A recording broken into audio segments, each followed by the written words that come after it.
So let's talk about the crank gun in Bioshock Infinite. The crank gun is a weapon you can only get from motorized patriots, tears, and sometimes you can find them laying around. It is not upgradable. You cannot purchase ammo for it, and the only time you can get ammo for it is if you find another crank gun. It has an extremely long reload time, and it actually has some of the best damage output in the game. I did the calculation, like, for the damage.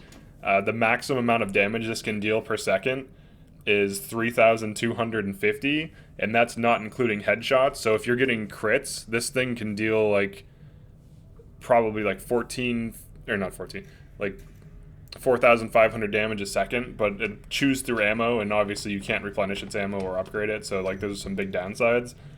This is useful if you are running out of ammo in a fight and one of these is on the ground and you want to just quickly kill a bunch of things. You can just pick one up and just start going to town and just fucking things up. But you can see, like, you can't fire for very long, and then once you get to the reload, it's gonna take you a minute. Then you just, like, go back to town, kill a bunch of dudes. So it's really good in short bursts. I wouldn't really, like, take one of these with me. I would just use it if I needed it in the fight. So in this case, it's out of ammo, so it's useless now.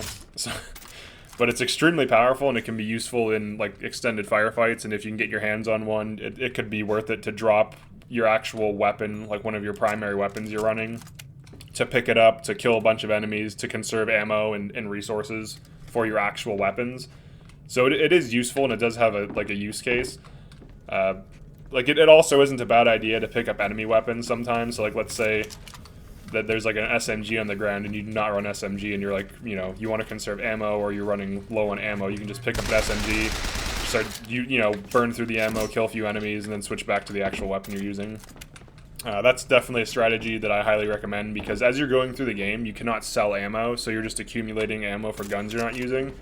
So, like, this is where the crank gun kind of falls into place as, like, a supplement to conserving resources, and when you can use them in a big fight, especially, like, if you get one against a motorized patriot or like a handyman or something, it can be pretty powerful because the damage output is insane and you can kill them very fast. So definitely pay attention to what weapons are on the ground. Sometimes it's useful to have, like, 3 or 4 weapons fully upgraded or mostly upgraded, so, like, when you're fighting enemies, like, they'll often be one of those weapons, assuming it's, like, a common weapon, so you can pick it up and, like, make use of it. It really depends on how disciplined you are, how accurate you are, how good you are at conserving resources, but yeah, that's the crank gun. It does insane damage, but you can't upgrade it, you can't buy ammo for it. It's only really useful for, like, a few seconds in a firefight to just quickly mow down a bunch of enemies. Also note, you do move slower while you're firing it, so it can cause you to get hit more, like, especially if you're trying to, like, get around a corner. Like, it does slow you down significantly while firing, so that's just something to be aware of. So you kind of want to use it defensively, kind of like if you play TF2, playing as, like, the heavy, or if you play Overwatch, kind of how, like, Bastion is. And this is coming from a person who has literally never played Overwatch, but I know enough about it that I know how Bastion's mechanics work, so. But yeah, that's how you want to use the weapon. It's really good just to pick up and mow a bunch of dudes down and then drop it, and then go, like, pick up the weapon you were actually running, so that's how I recommend running it. So yeah, that's all there is to the crank gun. Thanks for checking this out, and I'll see you in the next one.